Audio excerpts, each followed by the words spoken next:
श्रीमद् भगवद गीता यथारूप अध्याय 4 श्लोक संख्या 10। वीतराग भय क्रोधा मन्मया मामुपाश्रिताः बहवो ज्ञान तपसा पूता मदभावमागताः।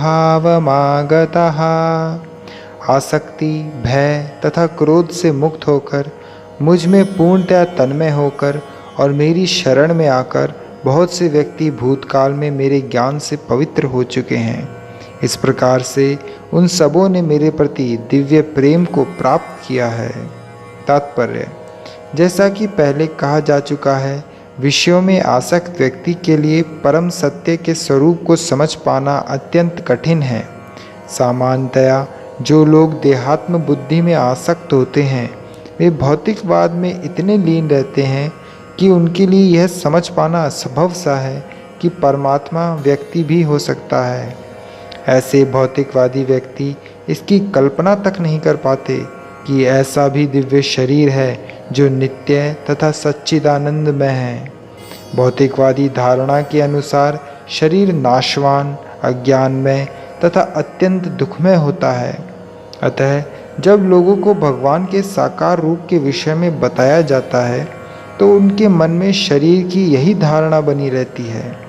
ऐसे भौतिकवादी पुरुषों के लिए विराट भौतिक जगत का स्वरूप ही परम तत्व है। फलस्वरूप वे परमेश्वर को निराकार मानते हैं और भौतिकता में इतने तल्लीन रहते हैं कि भौतिक पदार्थ से मुक्ति के बाद भी अपना स्वरूप बनाए रखने के विचार से डरते हैं। जब उन्हें यह बताया जाता है कि आध्यात्मिक जीवन भी व्यक्तिगत तथा साकार होता है तो वे पुनः व्यक्ति बनने से भयभीत हो उठते हैं। फलतः वे निराकार शून्य में तदाकार होना पसंद करते हैं। सामान्यतया वे जीवों की तुलना समुद्र के बुलबुलों से करते हैं जो टूटने पर समुद्र में ही लीन हो जाते हैं। पृथक व्यक्तित्व से रहित आध्यात्मिक जीवन की यह चरम सिद्धि है। यह जीवन की भयावह अवस्था है जो आध्यात्मिक जीवन के पूर्ण ज्ञान से रहित है। इसके अतिरिक्त ऐसे बहुत से मनुष्य हैं जो आध्यात्मिक जीवन को तनिक भी नहीं समझ पाते। अनेक वादों तथा दार्शनिक चिंतन की विविध विसंगतियों से परेशान होकर वे ऊब उठते हैं या क्रुद्ध हो जाते हैं और मूर्खतावश यह निष्कर्ष निकालते हैं कि परम कारण जैसा कुछ नहीं है। अतः प्रत्येक वस्तु अंततोगत्वा शून्य है। ऐसे लोग जीवन की रुग्ण अवस्था में होते हैं। कुछ लोग भौतिकता में इतने आसक्त रहते हैं कि वे आध्यात्मिक जीवन की ओर कोई ध्यान नहीं देते और कुछ लोग तो निराशवश सभी प्रकार के आध्यात्मिक चिंतनों से क्रुद्ध होकर प्रत्येक वस्तु पर अविश्वास करने लगते हैं। इस अंतिम कोटि के लोग किसी न किसी मादक वस्तु का सहारा लेते हैं और उनके मति विभ्रम को कभी कभी आध्यात्मिक दृष्टि मान लिया जाता है। मनुष्य को भौतिक जगत के प्रति आसक्ति की 3 अवस्थाओं से छुटकारा पाना होता है। ये है आध्यात्मिक जीवन की उपेक्षा, आध्यात्मिक साकार रूप का भय तथा जीवन की हताशा से उत्पन्न शून्यवाद की कल्पना। जीवन की इन तीनों अवस्थाओं से छुटकारा पाने के लिए प्रामाणिक गुरु के निर्देशन में भगवान की शरण ग्रहण करना और भक्ति में जीवन के नियम तथा विधि विधानों का पालन करना आवश्यक है। भक्ति में जीवन की अंतिम अवस्था भाव या दिव्य ईश्वरीय प्रेम कहलाती है।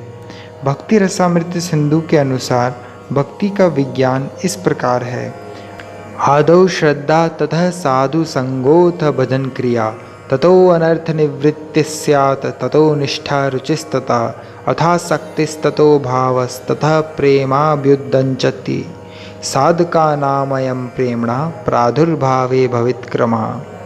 प्रारंभ में आत्म साक्षात्कार की सामान्य इच्छा होनी चाहिए। इससे मनुष्य ऐसे व्यक्तियों की संगति करने का प्रयास करता है जो आध्यात्मिक दृष्टि से उठे हुए हैं। अगली अवस्था में गुरु से दीक्षित होकर नवदीक्षित भक्त उसके आदेशानुसार भक्ति योग प्रारंभ करता है। इस प्रकार सद्गुरु के निर्देश में भक्ति करते हुए वह समस्त भौतिक आसक्ति से मुक्त हो जाता है।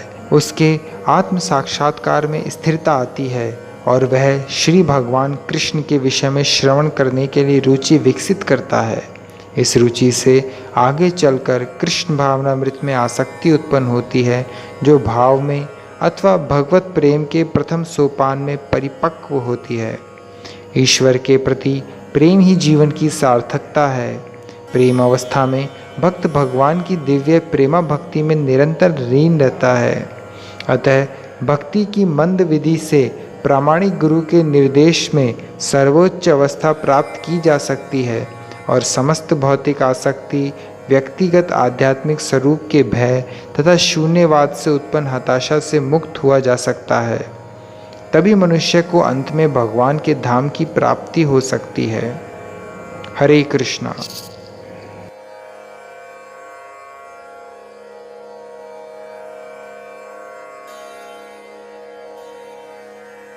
अपडेट्स के लिए चैनल को सब्सक्राइब करें और यदि टॉपिक से रिलेटेड आपका कोई प्रश्न हो तो कमेंट बॉक्स में आप पूछ सकते हैं।